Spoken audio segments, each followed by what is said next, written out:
Uvaženi građani Velike Kladuše, gosti, predstavnici medija, veliko mi je srce i moje je zadovoljstvo što se večeras ovdje mogu obratiti vama. I gledajući vas ovako, vidim da osjećate energiju koju nosi Koalicija za čovjeka i ja bih sada proglasio pobjedu Koalicije za čovjeka na ovim izborima.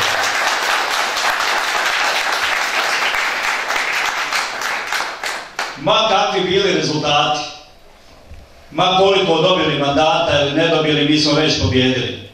Pobjedili smo zajedno sa vama, jer ova plemenita ideja je prihvaćena od vas koji ste ovdje i koji ste spremni da date šansu čovjeku. Bilo je teško pronaći ljude koji žele da uđu u ovu koaliciju.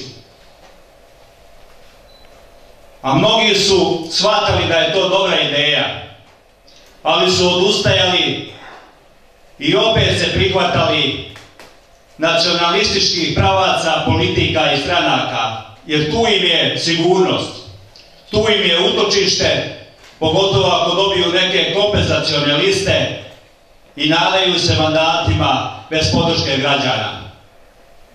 Ovi ljudi koji se nalaze na listama Koalicije za čovjeka nisu uslovljavali ničim i ovdje su da pronađu način kako pomoći čovjeku, kako dati šansu čovjeku i da zajedno sa vama pronađemo mehanizme rješavanja problema.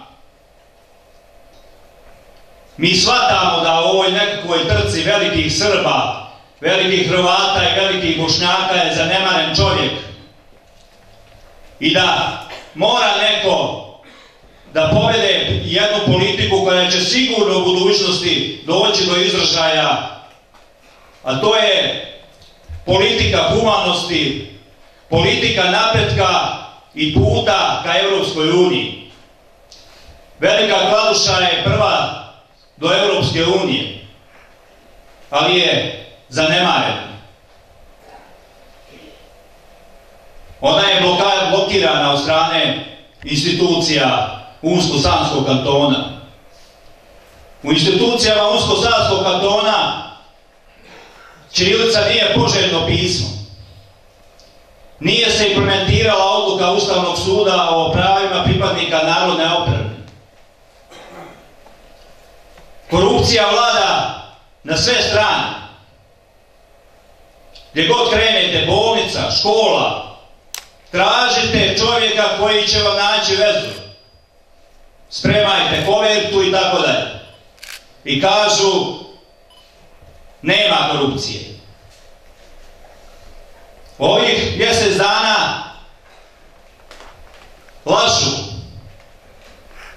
obećavaju, plaćaju. Samo će vas prevariti. Prvo što neće biti u mogućnosti da vam pomognu, a drugo što neće ni htjeti. Koliko imaju uvažavanja za vas, mene je zabolila jedna sramna činjenica kada je pokojni Aldo umro, on je bio predsjedavajući vijeća, znači jedan predstavnik jedne institucije, da niko od kantonalnih vlasti nije našao za shodno da formira delegaciju ili da bar pošalje buket cvijeća, da kaže da poštuje ako ne njega, onda tu instituciju koju je predstavlja. To on dovoljno govori šta oni očekivaju i šta rade. Churchill je rekao da se najviše laže u ljubavi, lovu i izbornoj kampanji. A ovi lažu 3 u 1, nes. Oni su profesionalni lažovi.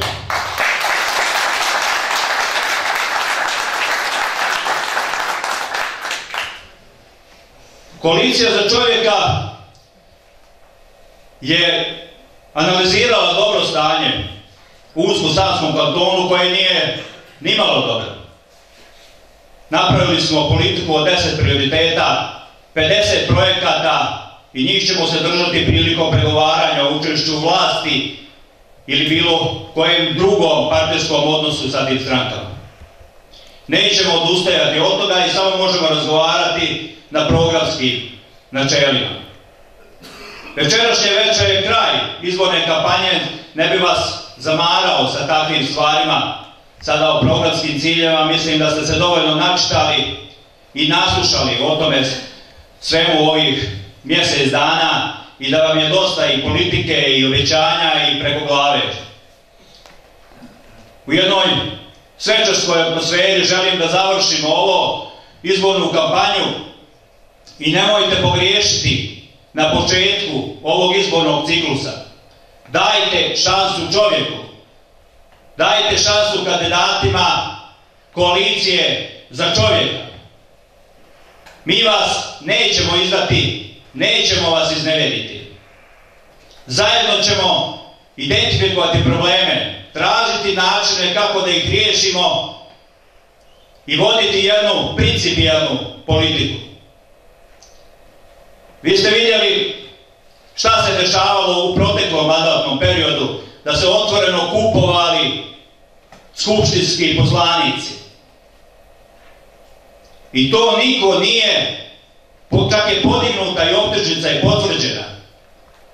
Ali iz vladajuće koalicije niko nije ni neku moralnu odgovornost preuzeo. Toliko govori na čemu oni grade svoju politiku.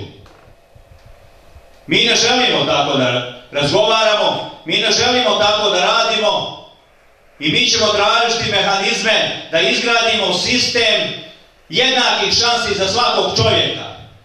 Ne da imamo svog čovjeka tamo negdje koji će nas lagati i koji će nas predstavljati lažno, već da izgradimo sistem u kojem ćemo imati svi jednake šanse. Da vladaju principi, zakoni i institucije, a ne neki bahati predstavnici nekakvih osionih partija, osionih pojedinaca koji će vas lagati i koji će vam oduzeti ono što je najvrijednije, a to je nada. Ja slušajući moje prethodnike dobio sam osjećaj da ću poletiti, da će ta nada se vratiti i da je nada tu među nama. I nemojte izgubiti nadu, borimo se zajedno za ovu državu.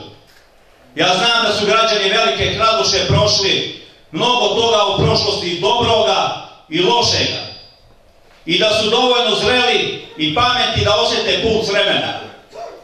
Da nisu ostali u 80. godinama prošlog vijeka, već da znaju da su 2022. godini i da je put prema Evropskoj uniji i privladanje demokratskih principa Evropske unije jedini put koji nas može izvući. Izađite na izbore 2. oktobra, dajte šansu čovjeku i glasajte za kandidate koalicije za čovjeka. Pokušajte utjecati na vaše prijatelje, komšije, kumove, da izađu, iskoriste svoje glasačko pravo i glasaju po svojoj savjesti. Hvala vam.